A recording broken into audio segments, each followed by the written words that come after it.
So in 1999, the Billy Graham Crusade came to St. Louis, Missouri. And we were serving a church right across the river in Illinois. And so our church put together a fairly large contingent of volunteers. And we went over, chartered a bus, and we went over every night to the crusade and volunteered in a variety of ways. Just out of curiosity, other than my wife and I, anybody here by wild chance at the 1999 St. Louis Billy Graham Crusade? Didn't really expect that would be the case. But it was an amazing event. I got to sing with a 5,000 voice choir that was directed by George Beverly Shea. And Gary, just like when I was in choir here with you, the fortunate thing was I had really strong singers on either side of me so I could fake my way through it.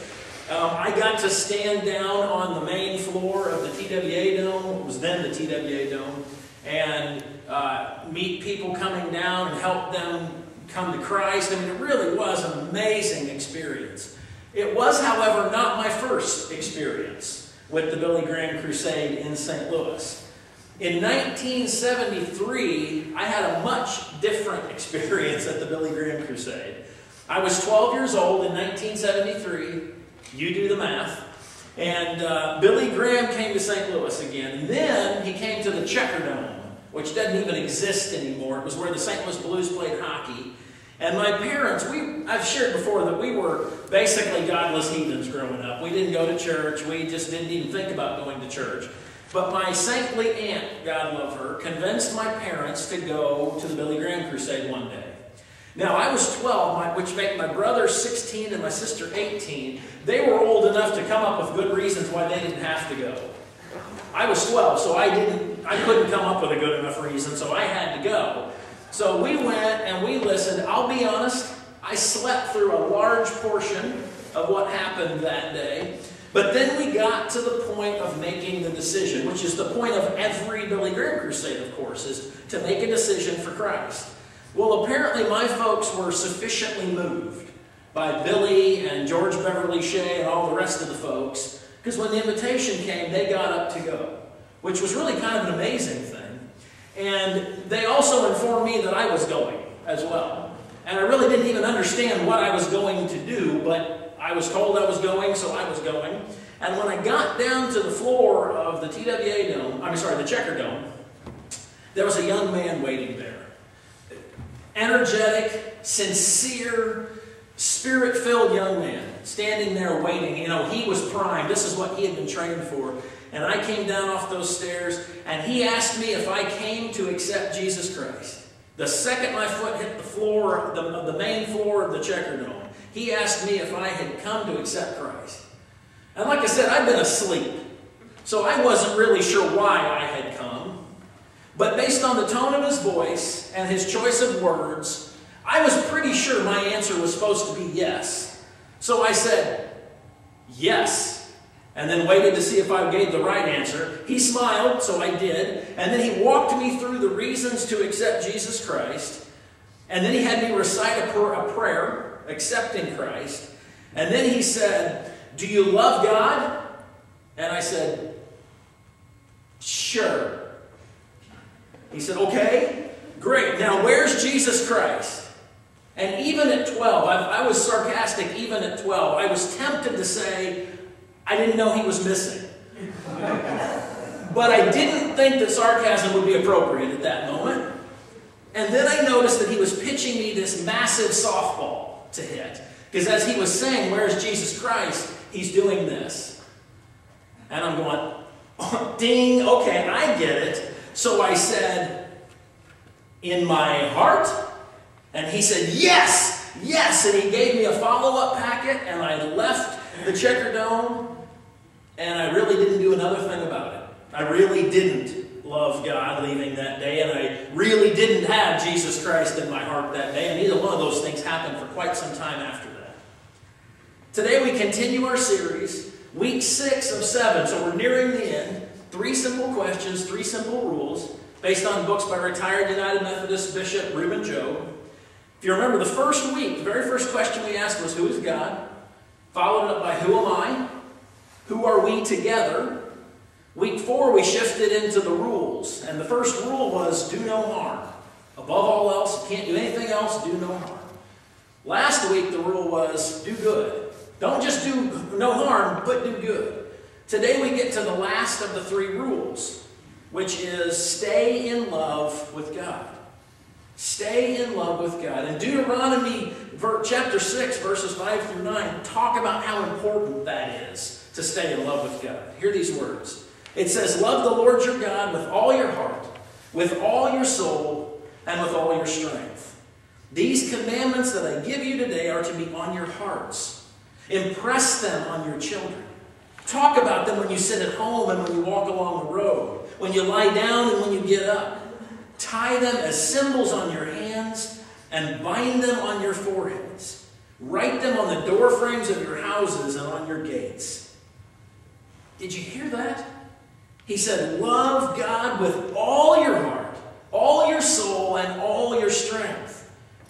Everything that you have, with everything that you have, love God. He says, write it on your heart. Tell your kids about it. Talk about it at home. Talk about it when you're not at home. Talk about it everywhere you go. Write it, write it on your door frame so that you'll always see it when you're coming and going. That's how important it is to love God. Now let's do a little word study here. What do you think of when I say the word ordinance? Ordinance. I don't know about you, but for me it depends on how you spell it. If you're spelling it O-R-D-N-A-N-C-E, okay, O-R-D-N-A-N-C-E, well then it's fun-sounding guy stuff. It's military weapons and cannons and artillery, the rocket's red glare and all that. It's bombs blowing up. That's what ordnance is spelled that way. If, on the other hand, you spell it O-R-D-I-N-A-N-C-E, then it's like a local rule. One that, for instance, doesn't let me burn my leaves while some guy across the interstate gets to burn his until the cows come home. And those cows stay out a lot from what I've noticed. But John Wesley uses the word ordinance in a different way still. He saw it as something that was believed to have been ordained by God, an established ceremony, a sacrament. Ordained by God, established ceremony, sacrament. That's what Wesley saw it as. So, he saw these ordinances as practices that we're going to use to keep our relationship with God vital and alive and growing. And he named some ordinances, 6 of them. Here's the ordinances that John Wesley, founder of United Methodism, named. Public worship of God, communion, private and family prayer, searching the scriptures, Bible study, and fasting. And he felt that these 6 things were essential to a faithful life. He felt the consistent practice of these 6 things helped keep us in the presence and the power of God. He felt that spiritual disciplines would teach us to live in harmony with something that's bigger than we are. Something that's larger than that which the world claims to be valuable. So let's look at another passage of Scripture that talks about this very thing, about staying in love with God. Psalm 31 says this, "Praise be to the Lord, for he showed me the wonders of his love when I was in a city under siege. In my alarm I said, I am cut off from your sight. Yet you heard my cry for mercy when I called to you for help. Love the Lord, all his faithful people. The Lord preserves those who are true to him, but the proud he pays back in full. Be strong, take heart, all of you who hope in the Lord." Think about that for a minute. It's easy to love somebody when everything's going great, isn't it? It's simple when everything's going great to love somebody, but this passage says that God shows us his wonders. God shows us the wonders of his love, it said, when things are at their worst. That's when God mostly shows us a wonder of his love, is when things are at their worst. It's described here as a city under siege. Man, let's be honest, we sometimes feel like we're cut off from God. But this passage tells me that God hears us, even when we feel cut off. Anytime we call to God, God hears us. Therefore, we need to be in love with God because He first loved us. Seems to me that the secret to a life lived in Jesus Christ has to be developed from the inside out. To live in harmony with God is to live life from the inside out. To find the moral direction, to find wisdom, to find courage, to find the strength to live faithfully, to find it all from the one who authored us and called us and sustains us and sends us out into the world as witnesses to the daily practice of living a life in God. Okay, there's a commercial. I don't know if you've seen it, but it drives me crazy. Commercials in general tend to drive me crazy, which is the beauty of the DVR. But this commercial, there's this woman, perfectly pleasant-looking woman, who clearly has something going on with her voice. Because it's just a headshot of her, and she looks at the camera and she says, "Okay, it's time to get real about what goes on in the bathroom." And I see that commercial, it's like, whoa, whoa, whoa, whoa. First of all, no, it's not. I have absolutely no interest in getting real with what that woman does in the bathroom. And second of all, couldn't they have found a spokesperson who sounded a little more professional? Having worked as an actor and auditioned for a bunch of commercials, there are lots of actors out there who would love a national spot, who have really nice, classically trained voices. But for some reason, they picked her. But she does make me think of something when I see that commercial. It is time to get real. She's right about that. But it's time to get real about what we're willing to do to strengthen our relationship with God. And I want to start with the simple thing we're talking about today, the term "in love with God." Let's think about that term a minute, because I've had people, several people throughout my ministry, say, "I'm just not comfortable with that term, Pastor. I'm in love with my wife or with my husband. I love God, but I'm not in love with God. That's, frankly, Pastor, a little creepy." Well, I hate to say it, but if it's time to get real about it, then the bottom line is, get over it. Get over it. You got to quit letting your earthly understanding of what being in love with somebody means. You got to help that to stop getting in the way of loving God. You got to make sure that there's no hesitation to giving all that you have to God. If you're not in love with God, you may want to work on that one. You may want to start working on that one. Because I'm convinced that a relationship with God that is not based on being in love with Him is no more life-changing than any other relationship with somebody that you're not in love with.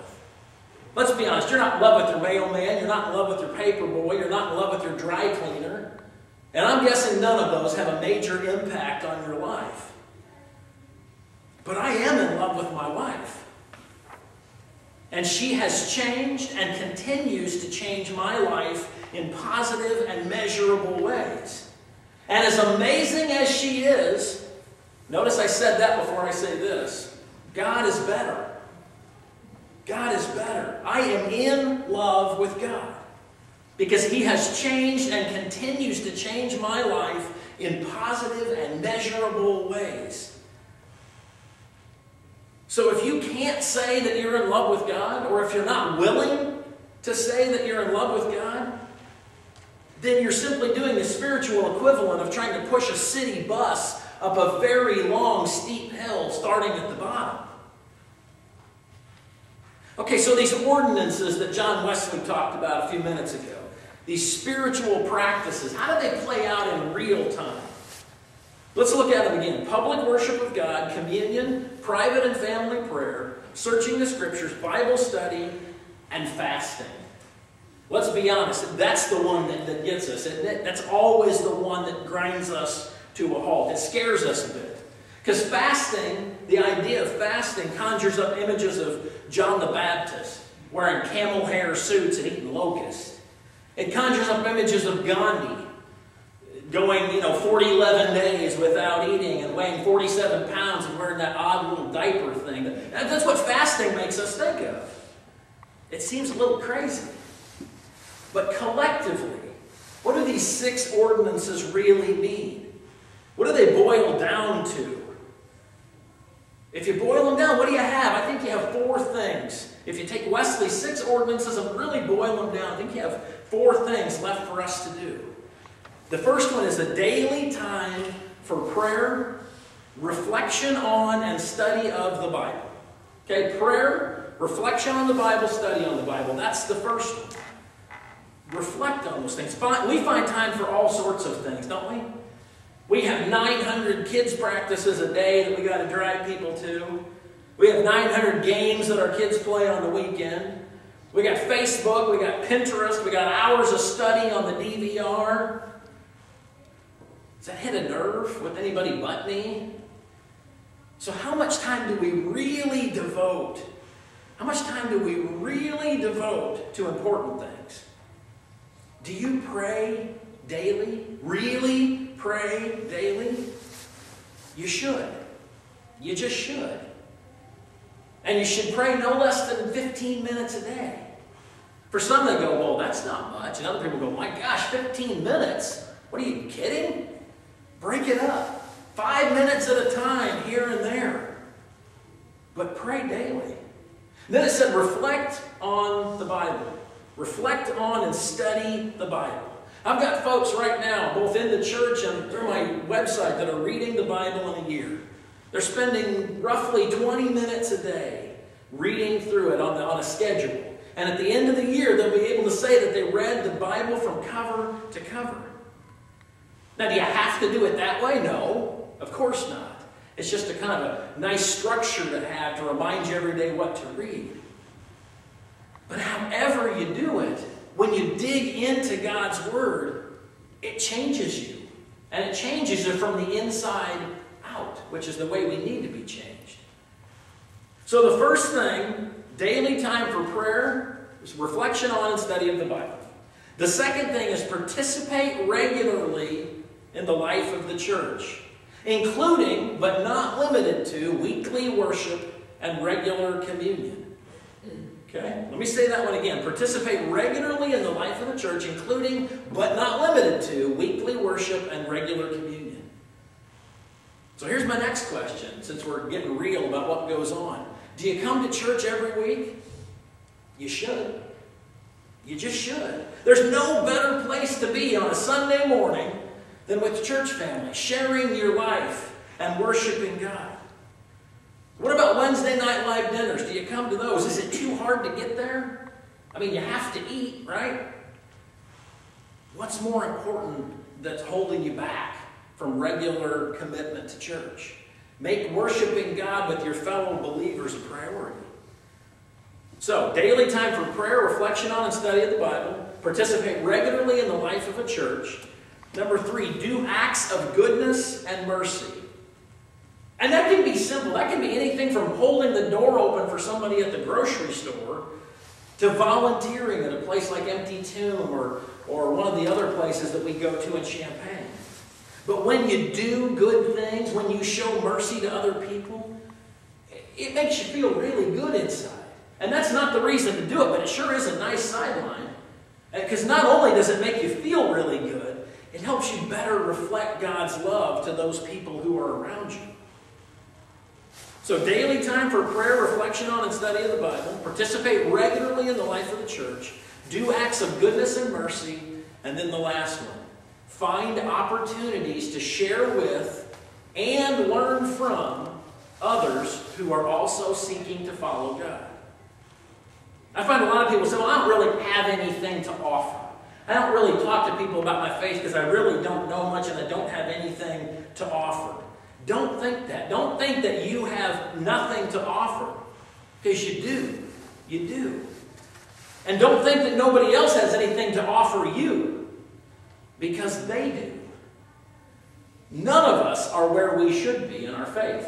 And notice I said us. None of us are where we should be in our faith. None of us are so perfect as Christians that we have no room to grow. On the other hand, all of us have something that we can share with other people as a way to encourage them and lift them up. So I close with this question. Why be in love with God? We don't have to look any further than John 3:16 and 17. There are lots of people who think that John 3:16 and 17 takes the entire 66 books of the Bible and boils it down to a couple sentences. So you could look at what I'm about to read as the Bible in a tiny little form. Here it is. God so loved the world that he gave his only begotten Son, that whoever believes in him shall not perish but have eternal life.